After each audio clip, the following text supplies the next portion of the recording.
샬롬. 예, 광야교회는 제게 참 고마운 교회입니다. 기억하시는 분들도 계실 텐데요. 저 이신성 목사님과 제가 섬기던 교회가 당회가 없는 미조직 교회여서 제가 목사 안수를 받지 못하고 전도사로 또 사모로 오래 사역을 하고 있었습니다. 그런데 같은 시찰에 우리 강석공 목사님과 우리 광야교회의 배려와 사랑으로 제가 목사 안수를 받게 되었고 광야교회 부목사로 청빙 파송받아서 여성 목사로서 사역을 시작할 수 있었습니다. 다시 한번 감사드립니다. 그리고 오늘 이렇게 광야교회에 와서 말씀을 나눌 수 있게 되어서 너무나 감사하고 영광입니다. 오늘 말씀은 지난 6월 6일 제가 지금 현재 담임으로 섬기고 있는 작은 시냇가의 심은나무 교회 공동체에서 환경주의를 맞아서 설교한 것을 다시 오늘에 맞추어서 다듬은 내용입니다. 어제 코로나19 실시간 상황판을 살펴보니까 전 세계적으로 총 221개국에서 코로나가 발생되고 어제 하루 신규 확진자가 33만 4,456명이라고 합니다. 총 누적 확진자는 1억 8,132만여 명이고요. 그중 사망자가 392만 8,266명입니다. 치명률이 2.17%였습니다. 최근 미국에서 세미나차 귀국한 교수님과 한번 만나게 되었는데요.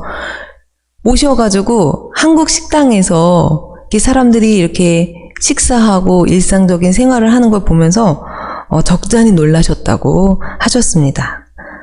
소위 K-방역이라고 하는 광범위한 검사, 끈질긴 추적, 신속한 격리 진료 이런 것들 덕분에 또 의료진과 개별 시민들의 헌신적인 노력과 협조 덕분에 여러 심각한 위기를 겪고 있는 지금 다른 나라들에 비해 상대적으로 안전하게 생활할 수 있는 것 같습니다. 많은 분들이 아까 기도해 주신 것처럼 코로나19 종식과 일상으로의 회복을 염원하고 있습니다. 이전처럼 자유롭게 사람도 만나고 또 우리 교회에서는 자유롭게 모여 예배도 드리고 찬양 드리기를 간절히 바라고 있습니다. 그런데 코로나19 팬데믹의 발생 원인을 깊이 성찰하지 않으면 오늘날과 같이 이렇게 긴밀히 세계가 연결되어 있는 시대에는 언제든 이러한 팬데믹이 다시 반복적으로 나타날 수밖에 없을 것입니다. 과학자들에 따르면 이 코로나19와 같은 신종 바이러스의 출현과 확산은 기후변화와 아주 긴밀하게 맞물려 있습니다. 1940년대 이래 발생한 그 감염병 유행 가운데 60%, 또 신종 감염병 중에서는 75%가 인수 공통, 그러니까 사람과 동물 공통 감염병이고 이 중 70%가 야생동물에 의한 것이라고 알려져 있습니다. 경작지, 거주지, 도로 확장 등 지속적인 개발로 우리 야생동물이 살아갈 수 있는 이 서식지가 서식지인 숲을 파괴하면서 야생동물과 인간 사회의 거리가 좁아지고 이전에는 야생동물을 숙주로 삼았던 바이러스들이 사람을 숙주로 삼게 되었다는 것입니다. 사실 산업시대가 시작되고 나서 고작 200년이 지났는데 수백만 년 동안 유지되었던 이 자연의 균형이 뒤집어졌습니다. 지구와 기후가 이토록 빠르게 변한 적은 일찍이 없었다고 합니다. 거주 불가능한 지구라는 논문을 쓴 데이빗 월레스 웰스는 인류가 전체 역사를 통해서 대기권에 방출한 이 탄소량의 50% 이상이 지난 30년 동안 방출한 것이다.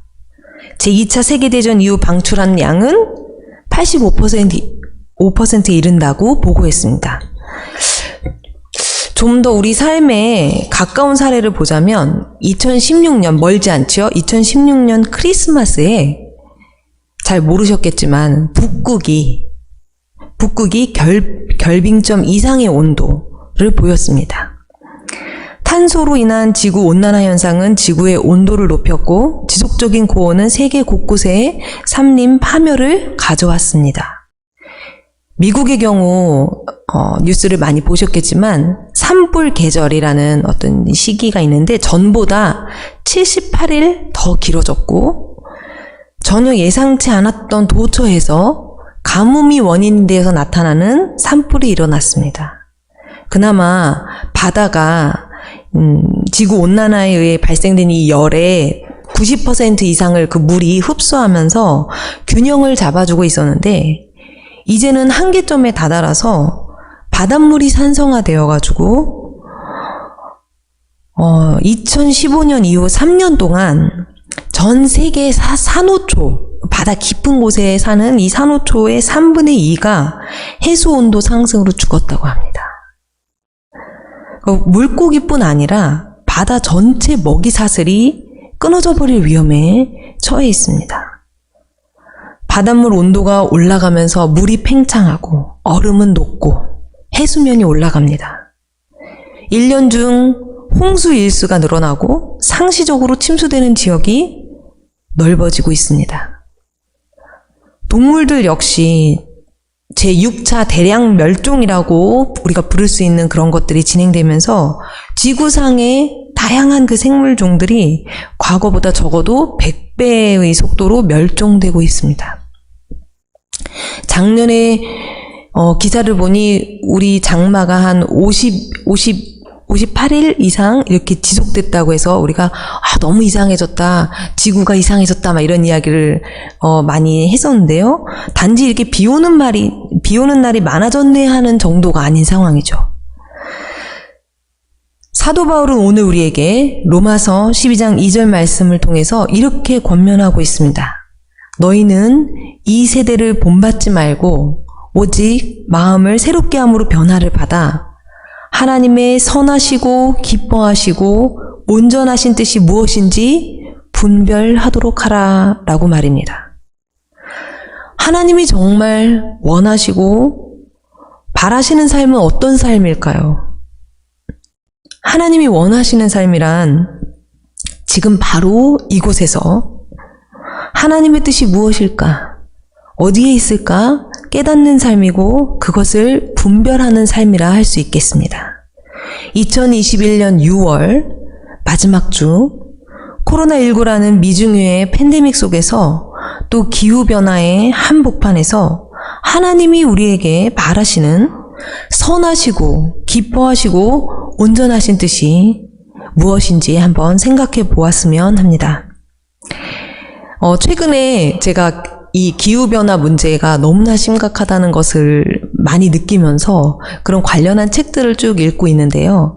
기후교회라는 책이 있습니다. 그 저자 짐 안탈 목사님은 오랫동안 기후변화를 위해서 기후위기에 대응하는 활동을 오래 해오셨던 목사님이신데요. 그 짐 안탈 목사님은 대기 중에 이 이산화탄소 농도가 이 안전한 그 한계가 350 ppm이래요. 저희는 잘 익숙하지 않은 용어인데요. 이 350 ppm을 인류가 우리 인류에게 이렇게 이 숫자를 각인시키기 위해서 2008년에 6월에 미국의 매사추세츠 주에 있는 400개의 그 교회들에 이런 제안을 드린 거예요. 자, 이 기후변화가 너무 심각하니까 우리 교회들이 나서서 350개 교회들이 각각 350번씩 교회종을 울리는 그 퍼포먼스를 하자 이렇게 제안했다는 겁니다. 그래서 지금은 교회종이 많이 없잖아요. 근데 옛날에는 우리 한국에도 지역마다 가면 교회에 종이 있어서 이렇게 예배 시간 알리고 그랬잖아요. 그 종을 350번을 350교회에서 한번 쳐보자. 그러면 세계가 관심을 갖지 않겠냐. 이런 제안을 하셨다는 겁니다. 그는 마치 하나님께서 에스겔을 이스라엘의 파수꾼으로 만드신 것처럼 하나님께서 이 시대에 교회를 부르셔서 이 세계의 기후변화에 대해서 경고하고 이 세계 공동체들이 그 경고에 응답하도록 인도하고 계신다고 주장합니다. 하나님께서 창조하신 이 세상의 지속성이 오늘날처럼 이렇게 심각한 위험에 처한 이런 때에 그리스도인들은 증언을 해야 한다는 것이죠. 교회가 인류로 하여금 하나님의 선물인 이 피조물들, 어느 것 하나 당연한 것이 없잖아요. 그 귀한 선물인 이 피조물들을 공경하고 새로운 도덕적인 시대로 이동하도록 이 재촉하는 역할을 교회가 해야 한다는 것입니다. 새로운 형태의, 오늘날의 새로운 형태의 신실함, 제자도, 예배, 설교, 심지어는 새로운 희망이 필요하다는 비전을 그 책이 이야기하고 있습니다. 실은 이 대목에서 저는 스스로 제가 갖고 있던 깊은 이 패배주의를 볼 수 있었습니다. 교회가 인류를 향해서 이런 증언을 하고 또 인도하기는커녕 오히려 인류가 교회를 책망하고 제발 공존의 길을 걷자 이렇게 외치지 않을까. 이미 공공성을 많이 잃어버린, 그래서 공적인 메시지를 내지 못하고 있는 이 한국교회의 현주소가 너무나 부끄럽게 느껴졌기 때문입니다. 실제로 한국기독교사회문제연구원이 수행한 코로나 바이러스 개신교 집단 감염 사례 조사 연구에 따르면 2020년 5월 1일부터 2021년 2월 24일까지 3대 주요 종교, 개신교, 천주교, 불교 그 시설 집단 감염 사례를 조사했는데요. 총 사례가 총 54건입니다. 이 중 천주교가 2건, 불교는 1건도 없었고요. 개신교는 51건, 기타 신천지는 1건, 이제 집단 감염 사례입니다. 전체 종교 관련 집단 감염 사례 54건 중에서 개신교회가 51건으로 절대 다수를 차지한 것입니다. 감염자 수 중에서는 전체 7,866명 중에 신천지 다음으로 개신교가 2,953명이었습니다. 존경하는 종교사회학자인 정재영 교수님은 전염병 시대야말로 교회의 공공성이 강조된다며 18세기 리스본 대지진 이후에 종교의 몰락에 주목했습니다. 그 리스본 대지진 때 교회가 제대로 역할을 못했거든요. 수많은 사람들이 교회를 떠나버렸습니다. 사회적 재난에 대해서 종교가 올바른 의미를 부여하고 위기 극복을 위해서 종교가 제 역할을 하지 않는다면 사람들은 종교에 등을 돌리게 될 것이라는 것입니다. 작년에 또 다른 조사가 있었습니다. 한국기독교 목회자 협의회에서 코로나 사태에 대한 한국교회의 대응에 대해서 조사를 했는데 20대, 30대가 전반적으로 부정적으로 평가했습니다. 젊은 층의 탈교 현상은 우리 모두가 지금 피부로 느끼고 있습니다. 이런 관점에서 보면 단순히 코로나19의 종식을 위해 기도하면서 코로나가 끝나면 다시 이전처럼 교회 예배가 회복되고 저절로 모든 것이 제자리로 돌아올 것이라고 기대하는 것은 현재 상황을 제대로 이해하지 못하는 헛된 바람일 수 있습니다. 오늘 본문 로마서 12장 1절에서 말씀하듯이 우리가 드려야 할 영적 예배, 우리 몸을 하나님이 기뻐하시는 거룩한 산 제물로 드리는 것의 의미를 더욱 깊이 고민해야 할 때입니다. 예배당에서 드리는 예배를 넘어서 우리들의 일상 생활 속, 그 속에서 하나님의 뜻을 분별하는 삶의 예배, 이 세상 속에 살지만 이 세상과는 전혀 다른 방식으로 살아가는 진정한 거룩함의 회복이 절실히 필요한 때입니다. 이런 의미에서 오늘 한국교회가 더 관심 갖고 공부하고 함께 행동해야 할 중요한 주제가 바로 기후변화입니다. 온 인류가 함께 직면한 이 기후위기 문제에 앞장서서 목소리를 높이고 다음 세대가 살아갈, 우리 사랑하는 손주, 우리 자녀들이 살아가야 할 이 지구 생태계의 보존을 위해서 행동하는 것은 교회의 신뢰도를 높일 뿐 아니라 주 하나님을 우리 천지의 창조주로 고백하는 우리의 신앙을 지금 이 시대에 맞게 표현하는 것이기도 합니다. 창조주 하나님에 대한 신앙은 하나님의 뜻과 정반대로 치닫고 있는 이 세계 현실 속에서 그러한 현실을 초래하고 있는 인간의 이기심과 탐욕을 적나라하게 마주하게 만듭니다. 어찌 보면 생명과 죽음, 이 두 갈래길에서 집단적인 결정을 요청받았던 이 이스라엘 백성들처럼, 그 옛날 이스라엘 백성들처럼 우리들 역시 미래 세대들에게 영향을 미칠 중대한 선택의 기로에 놓여 있습니다. 생명을 택할 책임이 우리에게 있습니다. 새로운 삶의 방식을 택하고 행동할 책임이 있습니다. 미국 트럼프 대통령이 파리 기후협약에서 미국이 탈퇴하겠다고 선언을 했었잖아요. 물론 존 바이든 대통령이 돼서 바로 그것을 바로 회복시켰지만요. 그 당시에 2017년 7월 3일에 그것에 대한 대응으로 미국 그리스도 연합교회의 전국 대회에서 비상사태 결의안을 97%로 통과시킨 사례가 있습니다. 그러니까 한 교단 총회에서 그런 그 시대에 맞는 어떤 선언을 한 거죠. 기후변화와 관련하여 예언자적인 외침을 지속해온 분들 덕분에 교회가 실제적인 어떤 선언을 하고 변화를 이끌어낸 아주 중요한 사례입니다. 미국 그리스도교 연합교회의 비상사태 결의안의 내용을 간단히 살펴보면 첫 번째 이렇게 이야기합니다.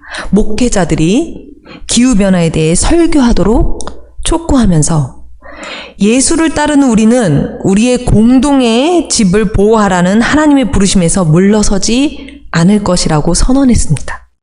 즉 교회에서 기후변화에 대해서 더 많이 말하고 또 들려져야 한다는 것입니다.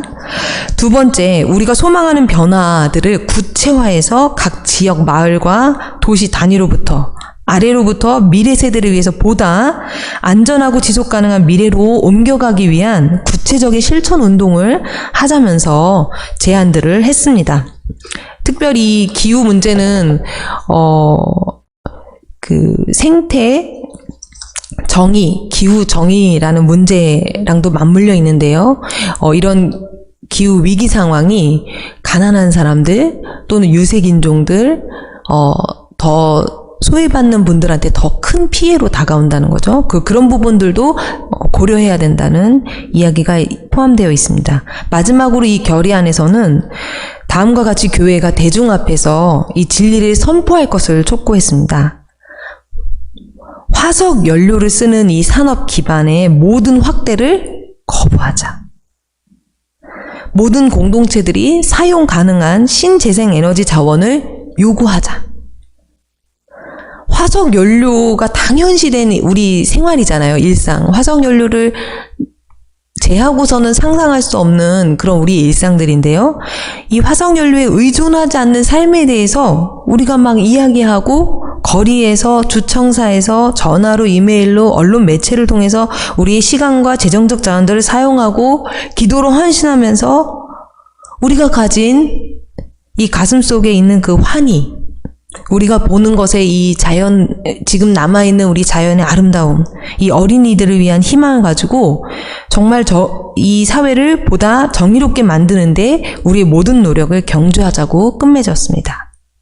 최근 한국에서도 기후위기 비상행동이 진행되고 있는데 기독교 기후위기 비상행동이 결성이 됐습니다. 그래서 매주 수요일마다 종로가 한복판에서 피켓팅을 하고 있어요. 저도 한 2번 정도 참여했습니다. 1시간 정도 점심시간에 지나다니는 거기 이제 오피스 빌딩이 많거든요. 그러면 지나다니는 분들한테 하는 거예요.